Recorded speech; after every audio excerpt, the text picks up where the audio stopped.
Bismillahirrahmanirrahim. Assalamualaikum warahmatullahi wabarakatuh. Baik anak-anak kelas 10A ya, kelas 10A, sebelum memulai pembelajaran ataupun kegiatan hari ini, alangkah baiknya kita berdoa terlebih dahulu ya, supaya apa yang kita pelajari, apa yang kita lakukan pada hari ini mendapat berkah dan lindungan dari Allah Subhanahu wa taala. Silakan kepada ketua kelas untuk memimpin doanya. Alhamdulillahirrahmanirrahim. Terima kasih ya kepada ketua kelas yang sudah memimpin doanya. Nah, bagaimana anak-anak kelas 10A nih kabarnya? Pada baik semua kah hari ini? Oke, alhamdulillah. Sebelumnya ada yang tidak hadir? Oh, hadir semua. Oke, alhamdulillah kalau begitu ya. Oke, pada kesempatan kali ini kita akan belajar mengenai perubahan lingkungan. Nah, sebelum ke sana nih, coba anak-anak perhatikan di lingkungan sekitar kalian, baik itu lingkungan masyarakat, lingkungan sekolah dan sebagainya, ataupun fenomena-fenomena yang kalian amati di sosial media. Nah, bagaimana sih apa sih perubahan-perubahan lingkungan yang sekarang sedang marak terjadi? Coba. Oke, ada banjir katanya ya yang sebelum hari-hari sebelumnya ini terjadi. Kemudian apa lagi? Coba. Oke, di sana ada longsor. Oke, apa lagi? Ya, global warming. Oke, bagus. Terus apa lagi? Tsunami. Oke, bagus. Ya, seperti itulah ya, teman atau anak-anak semua. Perubahan lingkungan yang sekarang marak terjadi di lingkungan sekitar kita ataupun ya di dunia secara umumnya ya. Oke, dari perubahan lingkungan yang sudah kalian sebutkan, apa sih dampak-dampaknya dari perubahan tersebut? Coba sebutkan dari mulai banjir saja. Ada di sini yang rumahnya terdampak banjir? Oke, ada tuh. Andi, coba Andi, apa dampaknya secara langsung dari banjir tersebut? Oke, yang pertama malas bersihin. Kemudian oke, ada barang-barangnya hanya juga ya. Berarti material. Oke, apa lagi? Kesehatan. Terus air bersih juga tuh. Oke, banyak sekali ya dampak-dampak yang ditimbulkan dari perubahan lingkungan, salah satunya dari tadi banjir. Kemudian masih ada lagi dampak-dampak lainnya, terus tentunya tergantung dari jenis perubahan lingkungannya itu, dan dampaknya itu berbeda-beda. Oke, nah, berkaitan dengan hal itu, tujuan pembelajaran hari ini setelah kalian nanti akan berdiskusi, kemudian studi literatur, kemudian kalian akan melihat penjelasan dari saya, dari Bapak, kalian diharapkan dapat mampu yang pertama mengamati berbagai jenis perubahan lingkungan yang marak terjadi sekarang. Kemudian yang kedua, menganalisis faktor penyebab perubahan lingkungan tersebut. Dan yang ketiga adalah menganalisis dampak-dampak yang mungkin terjadi dari perubahan lingkungan tersebut. Nah, seperti itu.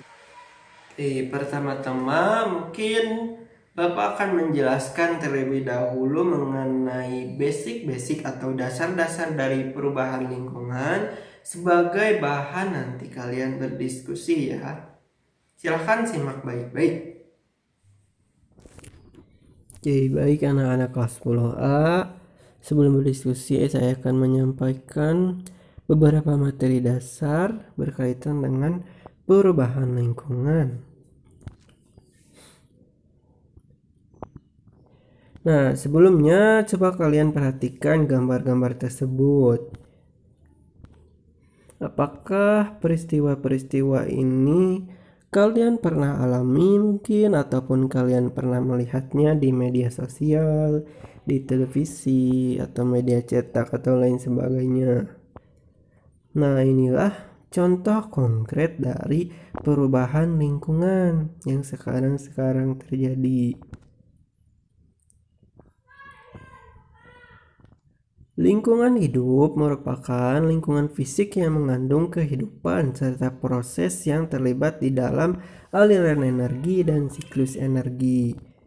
Nah, kita lihat ini adalah contoh salah satu lingkungan perairan ya. Kemudian, sesuai dengan judul tema pembelajaran kali ini, lingkungan tersebut dapat berubah seperti pada kondisi yang gambar sebelah kanan. Nah, mengapa hal tersebut dapat terjadi? Yang asalnya lingkungan tersebut asri, kemudian enak dipandang, bahkan menyediakan kebutuhan untuk makhluk hidup lain, kemudian berubah menjadi lingkungan yang kotor, tidak enak dipandang, dan bahkan membahayakan bagi makhluk hidup lainnya. Nah, hal ini dapat terjadi karena keseimbangan lingkungan tersebut terganggu. Nah, terjadinya ketidakseimbangan tersebut merupakan karena hilangnya sebagian komponen yang menyebabkan putusnya rantai makanan dalam ekosistem tertentu. Nah, seperti yang kita ketahui bahwa ketika rantai makanan terputus, maka aliran energi ataupun siklus energi itu akan ikut terputus juga. Karena mungkin komponen-komponen dalam suatu ekosistem itu ada yang hilang atau sebagian atau keseluruhannya hilang. Jadi menyebabkan adanya ketidakseimbangan. Nah, ketidakseimbangan tersebut dapat menimbulkan beberapa dampak yang nanti kalian akan diskusikan.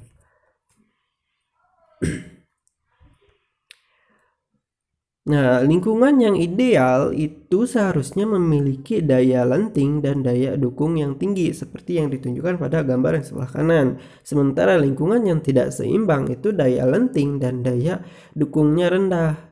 Nah, apa sih daya lenting dan daya dukung itu? Daya lenting merupakan daya untuk pulih kembali ke keadaan yang seimbang. Kemudian daya dukung merupakan kemampuan lingkungan untuk dapat memenuhi kebutuhan sejumlah makhluk hidup agar dapat tumbuh dan berkembang di dalamnya secara wajar. Tadi jika lingkungan tersebut seimbang ataupun merupakan lingkungan yang cocok untuk ditinggali makhluk hidup, merupakan lingkungan yang dapat pulih ke keadaan seimbang, kemudian dapat memenuhi kebutuhan sejumlah makhluk hidup agar dapat tumbuh berkembang secara wajar seperti itu. Nah, ini salah satu contoh lingkungan yang dapat dikatakan memiliki daya lenting dan daya dukung yang baik. Perubahan lingkungan itu terjadi karena ada dua faktor secara umum ya. Ada faktor manusia, kemudian ada faktor alam. Nah, faktor manusia dapat dilihat dari gambarnya ya. Salah satu contohnya adalah asap pabrik ataupun asap limbah rumah tangga atau asap lain sebagainya ya, asap kendaraan dan lain sebagainya. Nah, itu merupakan faktor manusia, artinya perubahan lingkungan tersebut kebanyakan dilakukan ataupun disebabkan oleh tindakan-tindakan manusia, dan tindakan manusia itu berbagai macam motifnya untuk secara tidak langsung maupun langsung menyebabkan perubahan lingkungan. Kemudian ada juga faktor alam. Nah, faktor alam ini kebanyakan juga tidak dapat kita kontrol karena ini merupakan kehendak alam yang kadang mungkin tidak dapat diprediksi, seperti contohnya gempa ataupun longsor ataupun lain sebagainya lah. Untuk ini contohnya dicontohkan oleh gunung erupsi, gunung meletus ya. Itu adalah faktor alam. Kemudian kita bahas mengenai pencemaran lingkungan. Nah, pencemaran lingkungan menurut Undang-Undang RI nomor 23 tahun 1997, pencemaran lingkungan adalah masuknya atau dimasukkannya makhluk hidup, zat, energi, atau komponen lain ke dalam lingkungan oleh manusia sehingga kualitasnya turun yang menyebabkan lingkungan tidak sesuai peruntukannya. Nah, seperti contoh pada gambar di samping. di mana ada asap, kemudian sampah di mana-mana, kemudian yang di bawahnya itu adalah limbah pabrik yang mencemari sungai. Nah, untuk pencemaran lingkungan ini disebabkan oleh yang namanya polutan. Apa sih itu polutan? Polutan itu merupakan sesuatu yang menimbulkan pencemaran. Sesuatu dikatakan polutan jika yang pertama merugikan makhluk hidup, kemudian jumlahnya melebihi batas normal, dan berada pada waktu dan tempat yang tidak tepat. Seperti itu. Pencemaran lingkungan itu terbagi menjadi dua jenis. Yang pertama berdasarkan sifat zat pencemarnya, dan yang kedua adalah berdasarkan lingkungan yang tercemar. Oke, yang pertama itu jenis pencemaran lingkungan berdasarkan lingkungan yang tercemarnya. Kita sudah tahu, mungkin kalian juga sudah tahu ya, berbagai jenis macam lingkungan. Yang pertama ada lingkungan air. Nah, jika yang tercemarnya merupakan lingkungan air, maka disebut dengan pencemaran air. Kemudian ada apa lagi? Ada pencemaran udara, ada pencemaran tanah, kemudian ada pencemaran suara. Nah, inilah berdasarkan lingkungan yang tercemarnya. Ada pencemaran air, pencemaran udara, pencemaran tanah, dan pencemaran suara. Kemudian jenis yang kedua itu berdasarkan sifat zat pencemarnya. Kita tahu zat pencemar itu adalah polutannya, berarti sifat polutannya itu seperti apa nih? Yang pertama ada pencemaran fisik. Nah, berarti kita lihat, kita soroti zat pencemarnya. Zat pencemarnya berupa zat-zat fisik. Nah, seperti apa sih zat-zat fisik itu? Ya, zat-zat yang seperti contohnya sampah, kemudian cairan-cairan tertentu atau gas-gas tertentu yang menyebabkan pencemaran gitu. Jadi untuk pencemaran fisik ini zatnya dapat dilihat lah, zat polutannya dapat dilihat, kemudian dapat menyebabkan pencemaran pada suatu lingkungan. Nah, itu disebut zat-zat fisik, dapat berupa padat, gas, ataupun cair. Kemudian pencemaran kimiawi. Nah, dilihat dari namanya saja ya, untuk sifat zat pencemarnya ini adalah zat kimia. Zat kimia ini yang menyebabkan pencemaran lingkungan gitu. Kemudian ada pencemaran biologis. Nah, untuk pencemaran biologis ini polutannya bersifat bios atau hidup ya. Jadi kalau berdasarkan yang fisik dan kimia itu lebih ke benda mati. Nah, sementara untuk pencemaran biologis itu polutannya itu justru adalah makhluk hidup.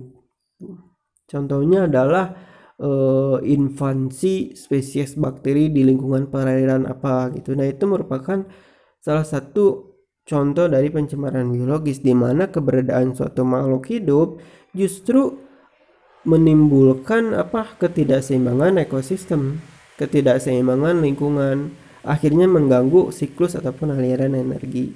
Seperti yang sudah dikatakan tadi, bahwa disebut polutan jika jumlahnya ataupun tempatnya tidak tepat gitu. Nah, itu disebut polutan.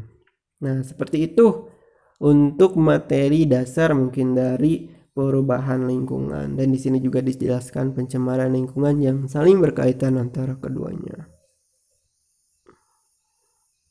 Oke, setelah kalian memperhatikan penjelasan dari PPT yang sudah saya berikan, sekarang tugas kalian adalah mendiskusikan bersama teman-teman kalian, berdiskusi secara kelompok ya. Berarti pertama-tama kita buat terlebih dahulu kelompok menjadi 4 kelompok. Kemudian tugasnya yang pertama, kalian identifikasi perubahan lingkungan sesuai temanya nanti akan diberikan. Kemudian kalian identifikasi faktor-faktor penyebabnya. Kemudian yang ketiga adalah kalian identifikasi dampak-dampak yang mungkin terjadi dari perubahan ataupun pencemaran lingkungan yang nanti temanya akan saya bagikan. Oke, untuk kelompok 1 kebagian tema pencemaran ataupun perubahan lingkungan air.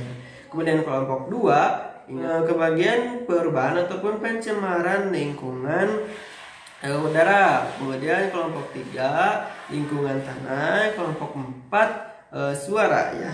Nah, ingat-ingat baik-baik. Kemudian kalian silakan berdiskusi secara kelompok. Ingat, kerja semua, artinya tidak ada yang diam. Silakan kalian studi literatur melalui buku paket yang sudah disediakan, ataupun kalian dapat mencari dari sumber lain, internet, ataupun dari pengalaman sendiri. Silahkan nanti kalian diskusikan, kalian rumuskan ketiga masalah tadi, kemudian nanti kalian akan presentasikan ya, presentasikan per kelompok. Oke, untuk mencari ataupun mengidentifikasinya saya kasih waktu berapa ya, 15 menit cukup ya anak-anak? Ya cukup ya. Nanti 15 menit kalian gunakan untuk menganalisis 3 hal tadi. Kemudian setelah itu kalian akan mempresentasikannya oleh perwakilannya saja ya. Satu kelompok nanti berdiskusi, kita kasih waktu 10 menit saja ya. 5 menit untuk menyampaikan hasil temuannya, kemudian 5 menit untuk diskusi ataupun tanya jawab. Seperti itu ya. Oke, silahkan. Selamat bekerja anak-anak.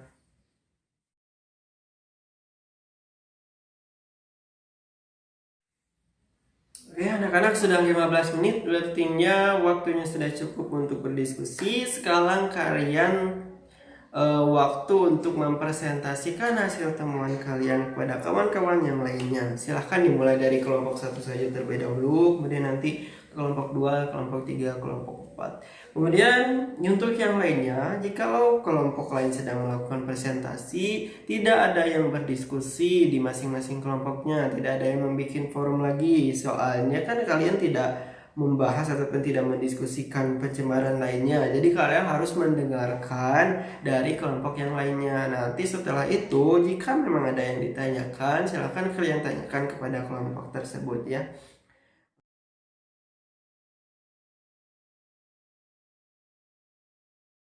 Oke, alhamdulillahirobbilalamin ya, kalian sudah mempresentasikan mengenai hasil-hasil temuan kalian, mulai dari pencemaran air, pencemaran tanah, pencemaran udara ataupun pencemaran suara. Ya, alhamdulillah bagus-bagus untuk temuan-temuannya, dan diskusinya pun alhamdulillah berjalan lancar.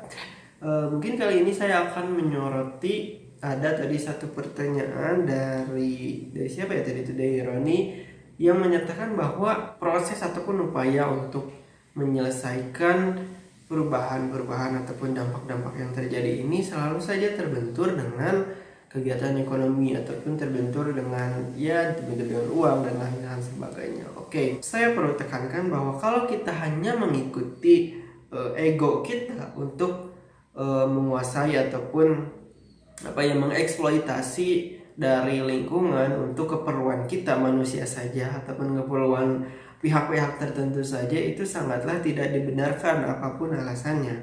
Karena yang hidup itu kan kita tahu bukan hanya manusia saja. Jadi kita sebagai manusia itu seharusnya tidak serakah. Apapun yang kita lakukan itu harus memikirkan apakah dampaknya untuk orang lain, apakah dampaknya untuk makhluk hidup lain, khususnya mengenai perubahan lingkungan ini ya. Oke, saya rasa untuk pembelajaran kali ini mungkin cukup ya untuk diskusi, kemudian diawali tadi dengan penjelasan materi. Kesimpulan yang dapat kita ambil pada hari ini bahwa perubahan lingkungan adalah suatu perubahan yang menyebabkan lingkungan tersebut tidak seimbang ataupun memiliki daya lenting dan daya dukung yang rendah. Nah, perubahan lingkungan tersebut dapat terjadi karena dua faktor yang secara umum ya. Ada faktor yang disebabkan oleh manusia dan ada faktor yang disebabkan oleh alam. Faktor secara manusiawi dapat kita kontrol, sementara faktor secara alam susah untuk kita kontrol ya. Kemudian dampak-dampaknya itu berbeda-beda ya, seperti yang sudah kalian tadi diskusikan mengenai pencemaran berbagai pencemarannya. Dampaknya juga berbeda-beda sesuai dengan lingkungan yang tercemarnya ataupun sesuai dengan zat yang menjadi pencemarnya atau zat polutannya, seperti itu. Ada tugas akhir, ada tugas untuk materi perubahan lingkungan ini. Silahkan kalian per kelompok sesuai kelompok yang tadi saja, kalian membuat sebuah produk daur ulang limbah. Nah, nilai yang dapat kita ambil dari mempelajari perubahan ataupun pencemaran lingkungan ini adalah yang pertama, rasa syukur. Nah, rasa syukur ini atas apa rasa syukurnya? Atas tempat tinggal ataupun bumi yang dapat kita huni. Nah, sekarang pertanyaannya bagaimana cara mensyukurinya? Apakah cukup dengan mengatakan alhamdulillah saja? Itu tidak. Tidak cukup dengan mengatakan alhamdulillah saja. Harus diwujudkan ataupun harus dibarengi dengan suatu tindakan. Nah, tindakan apa saja yang dapat kita lakukan? Yang pertama, kita dapat memanfaatkan lingkungan tersebut untuk tujuan kebaikan. Itu cara mensyukuri. Kemudian yang kedua, tidak merusak ataupun tidak merubah apapun yang menyebabkan menjadi keadaan yang lebih buruk ya. Tidak menyebabkan kerugian bagi lingkungan tersebut. Nah, itu dua cara untuk mensyukuri. Jadi janganlah kita berbuat kerusakan di muka bumi, tapi jadilah manusia yang mengadakan perbaikan-perbaikan di muka bumi. Salah satu contohnya yang akan kalian bikin yaitu produk daur ulang limbah. Nah, oke, mungkin untuk pembelajaran hari ini dicukupkan sekian. Kita tutup dengan membaca hamdalah bersama-sama. Alhamdulillahirrabbilalamin. Atas perhatiannya Bapak ucapkan terima kasih kepada anak-anak kelas 10A. Wassalamualaikum warahmatullahi wabarakatuh.